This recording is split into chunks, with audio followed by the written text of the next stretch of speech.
नमस्कार, आप देख रहे हैं सौगंध टीवी में आपके साथ शिवम चौबे। आज हम पहुंच चुके हैं प्रयागराज में, सीधे महाकुंभ से जुड़े हुए हैं। आप तक सभी खबरें पहुंचाएंगे, पर इस समय हमारे साथ बातचीत करने के लिए देश के जाने माने संत स्वामी अभिषेक ब्रह्मचारी जी मौजूद हैं। स्वामी जी, बहुत बहुत स्वागत है सौगंध टीवी में। सनातन धर्म के बारे में बात करनी है। सनातन धर्म आज के समय में इतना प्रख्यात है, विश्व को एक मार्ग दिखाने का काम कर रहा है। करोड़ों लोग आज महाकुंभ में डुबकी लगाने आ रहे हैं। क्या संदेश देना चाहेंगे तमाम सनातनियों को जो इस देश में हैं और जो बाहर से आपको सुन रहे हैं? आपका नाम तो हम नहीं जानते हैं, परंतु आप क्या कि सनातन धर्म आज के समय में बहुत प्रसिद्ध है। सनातन धर्म शुरू से प्रसिद्ध रहा है, आज कोई नया प्रसिद्ध नहीं हुआ है। सनातन धर्म के प्रचार प्रसार की एक गति मिली है 2014 के बाद से। सनातन धर्म पुरातन है और इसके अलावा कोई धर्म नहीं था।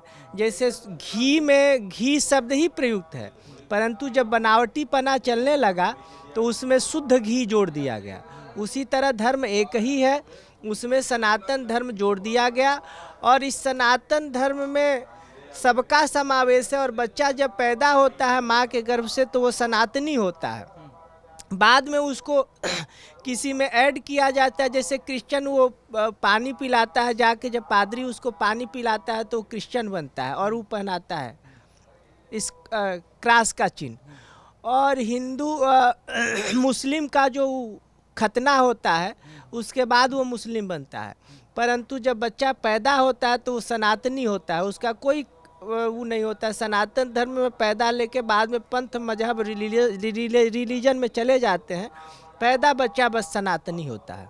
गुरुजी, महाकुंभ का ये शुभ अवसर है। आज जो है वो करोड़ों लोग, लाखों लोग डुबकी लगाने आ रहे हैं, पर इस बीच एक भगदड़ मचती है जिसमें कुछ लोग अपनी जान गंवा बैठे हैं। और उसके बाद देखा जाता है कि हमारे धर्म के अंदर कुछ दो बड़े ओहदे के लोगों के बीच में एक कहासुनी की जैसी चीज़ें देखने को मिलती हैं। हम बात कर रहे हैं पंडित धीरेन्द्र कृष्ण शास्त्री बागेश्वर धर्म सरकार की, और हमारे जो पूजनीय शंकराचार्य हैं स्वामी अभिमुक्तेश्वरानंद जी। तो बयानबाजी को लेकर क्या कहना चाहेंगे? जब हिंदू धर्म के अंदर ही ऐसी बयानबाजियाँ चल रही तो बाहर वाले तो फिर और भी इस तरीके की टिप्पणी करेंगे। देखिए, दुर्घटना कोई प्रायोजित नहीं होती है, और प्रायोजित और साजिश भी होती है तो इसकी निंदा स्तुति होती रहती है। और दुर्घटना कब क्या हो जाए, अभी हम निकले और कोई ट्रेन गाड़ी हमको मार के चली जाए, अगर हम संयम से नहीं रहते हैं, चाहे निकल के जाते हैं, कोई गाड़ी आया मार के हमको चला गया, तो इस दुर्घटना को कोई प्रायोजित नहीं कहा जाएगा।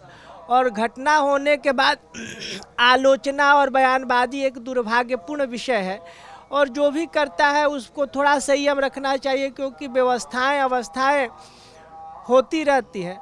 और इस पर जो भी बड़े लोग, दोनों लोग हम लोग के पूज्य हैं, आदरणीय हैं, इस विषय पर हम उन लोगों के बयान की निंदा नहीं करते हैं, परंतु किसी के बयान की हम स्तुति भी नहीं करते हैं। जो भी करते हैं वो अपने दिमाग से बोल रहे हैं, अपने विचार से बोल रहे हैं।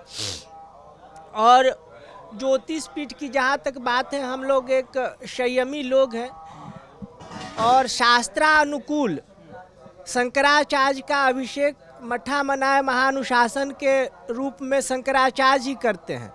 तो स्वामी जी का जो भी शास्त्र के अनुरूप शंकराचार्य पर के पद पर अभिषेक हुआ है वो श्रृंगेरी शंकराचार्य ने किया है विधिवत रूप से। परंतु साथ में संविधान भी एक बड़ा विषय होता है। संविधान के अनुसार कोर्ट में जो निर्णय लंबित होता है, कोर्ट जो निर्णय देता है उसको सब लोग मानते हैं, मीडिया भी मानती है, समाज के लोग भी मानते हैं, हम भी उसमें आस्था रखते हैं। तो सुप्रीम कोर्ट ऑफ इंडिया के अनुसार ज्योतिष पीठ पर कोई शंकराचार्य नहीं है, ऐसा सुप्रीम कोर्ट ऑफ इंडिया कहता है। और हम सुप्रीम कोर्ट ऑफ इंडिया के बाहर नहीं हैं, परंतु शास्त्र में भी हमारी गहरी आस्था है। अखाड़ा परिषद भी अपना बात कह रहा है, शंकराचार्य लोग भी अपनी बात कर रहे हैं, सुप्रीम कोर्ट भी अपना विषय निकाल रहा है। अब मीडिया को निकालना है कि किस पर हम कंक्लूजन अपना मैंने अब निष्कर्ष क्या दें। तो अलग अलग 3 मत है, तो जिस मत को आप प्रमुखता से रखना चाहें वो रख सकते हैं। परंतु जो बयानबाजी है, ये सब तो घटनाएं हो जाती हैं और होने के पहले उसकी व्यवस्था अवस्था, जैसे हम ये पूछते हैं कि आपके घर में 10-20 लोग होंगे तो 10-20 लोगों के लिए तो शौचालय बनता नहीं होगा, 2 शौचालय बनेगा, 3 शौचालय बनेगा, प्रत्येक रूम में अटैच बाथरूम नहीं है, कुछ कॉमन होता है, कुछ व्यक्तिगत होता है, उस व्यक्तिगत में भी 2-3 लोग रह जाते हैं। उसी तरह अस्पताल व्यक्ति व्यक्ति के लिए नहीं बनता है और पुलिस हर व्यक्ति के लिए नहीं होती है।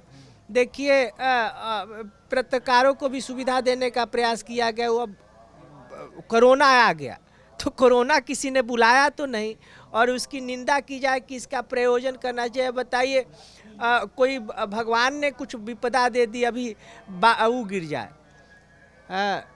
बिजली गिर जाए तो उसका कोई निष्कर्ष तो निकाल के नहीं न पर बैठता है आदमी। अब बिजली गिर गई तो गिर गई, कोई भूडोल हो गया तो हो गया, उसकी व्यवस्था तो लोग मानसिक रूप से करता है, परंतु यह सब देव प्रदत्त होता है, इसका कोई निष्कर्ष कंक्लूजन नहीं निकाला जा सकता है। परंतु ये है कि हम लोग सबसे अपील करेंगे कि सब लोग इस संयम के घड़ी में देश और राष्ट्र के साथ होना चाहिए और जो घायल हैं उनके प्रति संवेदना देनी चाहिए। स्वामी जी, अभी हम प्रयागराज में मौजूद हैं, पर बात होती है काशी, अयोध्या और मथुरा की। बात करते हैं लोग कि किस तरीके से जो हमारी पुरानी धार्मिक जगह हैं, जो माना जाता है कि हिंदुओं के लिए सबसे ज़्यादा पूजनीय हैं, उनमें से कुछ ये नाम सामने आते हैं। और जो इस तरह की बात करें, अयोध्या जी में मंदिर बनने का काम हुआ, राम जन्मभूमि पर मंदिर बन गया, पर अब काशी की बात होती है, मथुरा की बात होती है और भी जगहों की बात होती है। तो क्या इन सब चीज़ों के बारे में क्या हिंदू धर्म आगे सोच रहा है? क्या कोर्ट की लड़ाई, जैसे आपने सुप्रीम कोर्ट का जिक्र किया, तो क्या ये सारी चीज़ें भी कोर्ट से होगी या आपसी समझौते से होंगी या कोई और निष्कर्ष निकाला जाएगा?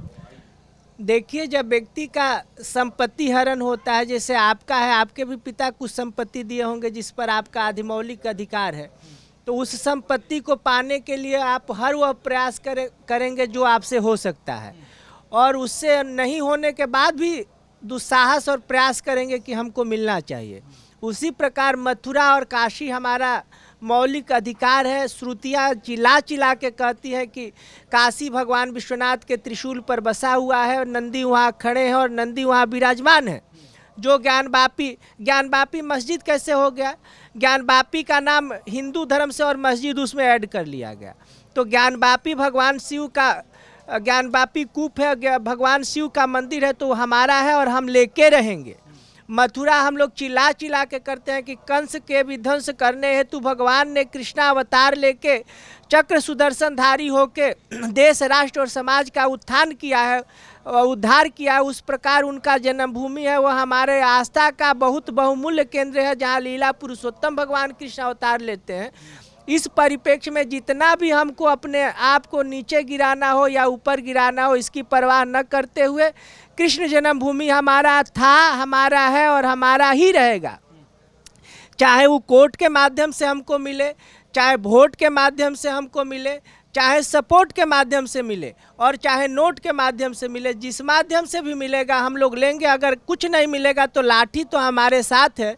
और हमारे परंपरा में आदि शंकराचार्य ने लठ भी हाथ में दिया है। दंडी सन्यासियों के हाथ में वो ऐसा लठ दिया है जिसके प्रभाव मात्र से, जिसको देखने मात्र से पाप दूर हो जाता है। तो पापियों का पाप करने के लिए हमारे अग्रज दंडी महात्मा आगे होंगे और हम लोग उनके पीछे चल के उनके बताए रास्तों का अनुसरण करते हुए शास्त्रानुसार और संविधान द्वारा प्रदत्त अधिकार के अनुरूप होके अपना प्रयास जारी रखेंगे।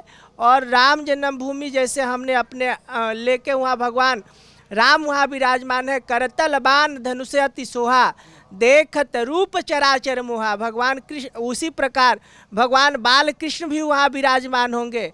और काशी में हम लोग बोलेंगे हर हर महादेव शंभो, काशी विश्वनाथ गंगे। जो जिस तरीके से सुना, ये थे स्वामी अभिषेक ब्रह्मचारी जी, जो बता रहे हैं कि काशी मथुरा की में भी जो हिंदुओं के धार्मिक स्थल है, जो पवित्र धार्मिक स्थल है, जिनको पूरे विश्व में लोग मानते हैं, पूजते हैं, कहीं ना कहीं उसको हर तरीके से लेने की प्रयास किया जाएगा। जिस तरीके से अयोध्या में भव्य मंदिर का निर्माण किया गया है, उसी तरीके से काशी में भी मंदिर का निर्माण किया जाएगा और मथुरा में भी किया जाएगा। अब आपका विचार रखते हैं, कमेंट्स में लिख डालिए और तमाम ऐसी वीडियोज़ के लिए बने रहें, देखते रहें सौगंध टीवी। धन्यवाद। आप देख रहे हैं सौगंध टीवी, सौगंध वतन की।